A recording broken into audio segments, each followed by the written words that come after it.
कब और क्यों मनाई जाती है वैकुंठ एकादशी, जाने इसका शुभ मुहूर्त और महत्व। हर महीने में 2 बार एकादशी व्रत किया जाता है। इस शुभ तिथि पर भगवान विष्णु और माँ लक्ष्मी की विधि पूर्वक उपासना करने का विधान है।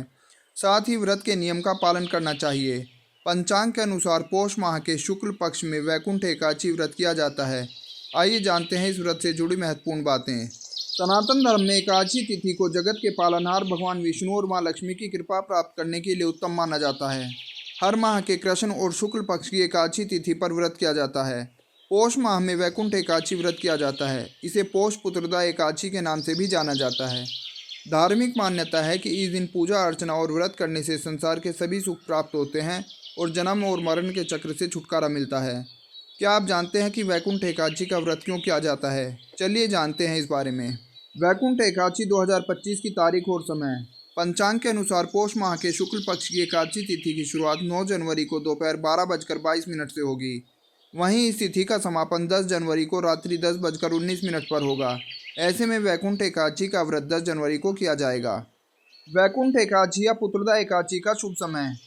ब्रह्म मुहूर्त प्रातः 5:27 से 6:21 तक रहेगा। गोधूली मुहूर्त शाम 5:40 से 6:07 तक रहेगा। वहीं अभिजीत मुहूर्त दोपहर 12:08 से दोपहर 12:50 तक रहेगा। वैकुंठ या पुत्रदा एकादशी 2025 व्रत का पारण समय। एकादशी व्रत का पारण अगले दिन यानी द्वादशी तिथि पर किया जाता है। पंचांग के अनुसार व्रत का पारण करने का समय 11 जनवरी को सुबह 7:15 से लेकर 8:21 तक है।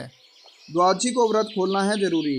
धार्मिक ग्रंथों के अनुसार एकादशी व्रत को द्वादशी तिथि पर खोला जाता है। इस दिन व्रत खोलने के नियम का पालन जरूरी है, क्योंकि इसकी अनदेखी से व्रत का पूरा लाभ नहीं मिलता। ऐसे में यह जानना जरूरी है कि व्रत के अगले दिन पारण में ये गलतियां न करें। व्रत खोलने के लिए करें यह काम। धार्मिक ग्रंथों के अनुसार भगवान विष्णु को तुलसी दल प्रिय हैं, इसलिए उनकी पूजा में तुलसी दल न हो तो वह पूजा या भोग स्वीकार नहीं करते। इसलिए भगवान विष्णु के व्रत में तुलसी का प्रयोग बहुत जरूरी है। साथ ही एकादशी व्रत के पारण के लिए भी तुलसी पत्र को मुंह में डालकर रखना चाहिए। मान्यता है कि आंवले के पेड़ पर भगवान विष्णु का वास होता है, इसलिए आंवले का भी एकादशी व्रत के लिए विशेष महत्व होता है। इसलिए एकादशी व्रत का पारण करने के दौरान आंवला खाना चाहिए। इससे अखंड सौभाग्य, आरोग्य और संतान सुख की प्राप्ति होती है। एकादशी व्रत में चावल खाने पर रोक है, इसलिए एकादशी व्रत पारण चावल खाकर करने का नियम है। मान्यता है कि एकादशी के दिन चावल खाने से मृत्यु के बाद प्राणी का जन्म रेंगने वाले जीव की योनि में होता है, लेकिन द्वादशी को चावल खाकर व्रत का पारण करने से इस योनि से मुक्ति मिल जाती है। सेम को कफ और पित्तनाशक माना गया है। ऐसे में पारण के समय सेम को अच्छे भोज्य पदार्थ के रूप में माना जाता है। मान्यता है कि एकादशी व्रत पारण के लिए पकाए जा रहे भोजन में गाय के घी का प्रयोग करना जरूर चाहिए। ये सेहत के लिए भी अच्छा होता है।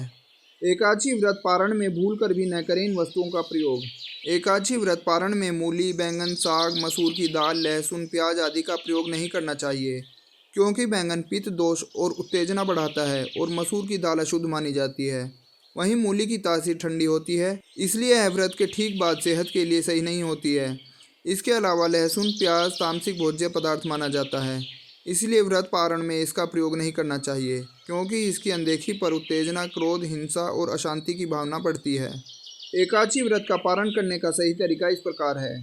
सुबह जल्दी उठकर स्नान करें, भगवान सूर्य को अर्घ्य दें, भगवान विष्णु की पूजा करें, भगवान विष्णु की मूर्ति का अभिषेक पंचामृत से करें, तुलसी चढ़ाएं और दीपक जलाएं, ओम नमो भगवते वासुदेवाय मंत्र का जाप करें, पूजा और उपवास में हुई गलती के लिए क्षमा मांगें, प्रसाद का वितरण करें, ज़रूरतमंदों को दान करें, बड़ों का आशीर्वाद लें, तुलसी पत्र या प्रसाद खाकर व्रत का पारण करें, सात्विक भोजन करें।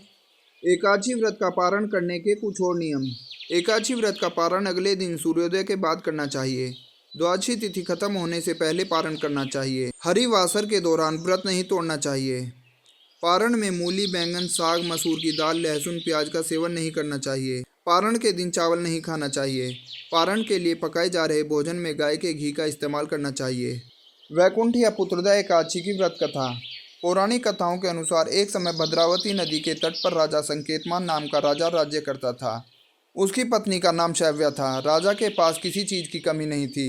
राज्य धन धान्य संपन्न और प्रजा सुखी थी। बस राजा को एक बात का दुख था कि उसके कोई संतान नहीं थी। इस वजह से राजा परेशान रहता था। राजा अपनी प्रजा का भी पूर्ण ध्यान रखता था। संतान न होने के कारण राजा को निराशा घेरने लगी। वह आत्मघात के बारे में सोच रहा था। उसने पुत्र की कामना के लिए यज्ञ किया, लेकिन देवताओं का आशीर्वाद भी नहीं मिला। अंत में राजा वन में चला गया। वन में वो घूमते हुए एक सरोवर के पास पहुंचा। सरोवर में सभी मेंढक आदि अपने पुत्रों के साथ खेल रहे थे। राजा को इस बात से निराशा हुई। तभी रास्ते में एक मुनि का आश्रम पड़ा। राजा ने घोड़ा रोककर मुनि को प्रणाम किया। मुनि को प्रणाम करके राजा ने उन्हें अपनी परेशानी बताई। मुनि ने उन्हें पुत्र की कामना के लिए किए जाने वाले व्रत पुत्रदा एकादशी के बारे में बताया। उन्होंने बताया कि राजा इस व्रत को करें और रात्रि जागरण करें तो निश्चय ही उन्हें संतान की प्राप्ति होगी। इसके बाद राजा को एकादशी व्रत के महत्व के बारे में विस्तार से बताया गया। राजा ने विधि पूर्वक एकादशी का व्रत पूर्ण किया और नियम से व्रत का पालन किया। इसके बाद रानी ने कुछ दिनों बाद गर्भ धारण किया और 9 माह के बाद एक सुंदर से पुत्र को जन्म दिया। आगे चलकर राजा का पुत्र श्रेष्ठ राजा बना। चलिए जानते हैं एकादशी व्रत में क्या खाना चाहिए और क्या नहीं। हिंदू धर्म में एकादशी व्रत का बड़ा महत्व है। शास्त्रों के अनुसार हर माह 2 एकादशी आती हैं, एक कृष्ण पक्ष में और दूसरी शुक्ल पक्ष में। सभी धर्मों के नियम भी अलग अलग होते हैं। खासकर हिंदू धर्म के अनुसार एकादशी व्रत करने की इच्छा रखने वाले मनुष्य को दशमी के दिन से ही कुछ अनिवार्य नियमों का पालन करना चाहिए। इन दिनों कुछ चीज़ों को सेवन करने का निषेध माना गया है। आइए जानते हैं इनके बारे में। एकादशी के दिन यथाशक्ति अन्न दान करें, किंतु स्वयं किसी अन्य का दिया हुआ अन्न कदापि ग्रहण न करें। किसी कारणवश निराहार रहकर व्रत करना संभव न हो तो एक बार भोजन करें। इस दिन दूध या जल का सेवन कर सकते हैं। एकादशी व्रत में शकरकंद, कुट्टू, आलू, साबूदाना, नारियल, काली मिर्च, सेंधा नमक, दूध, बादाम, अदरक, चीनी आदि पदार्थ खाने में शामिल कर सकते हैं। एकादशी का उपवास रखने वालों को दशमी के दिन मांस, लहसुन, प्याज, मसूर की दाल आदि निषेध वस्तुओं का सेवन नहीं करना चाहिए।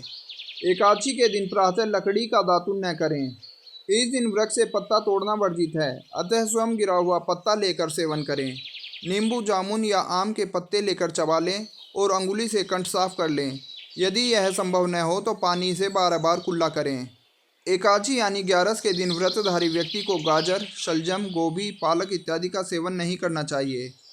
एकादशी पर श्री विष्णु की पूजा में मीठा पान चढ़ाया जाता है, लेकिन इस दिन पान खाना वर्जित है। फलों में केला, आम, अंगूर, बादाम, पिस्ता इत्यादि अमृत फलों का सेवन करें।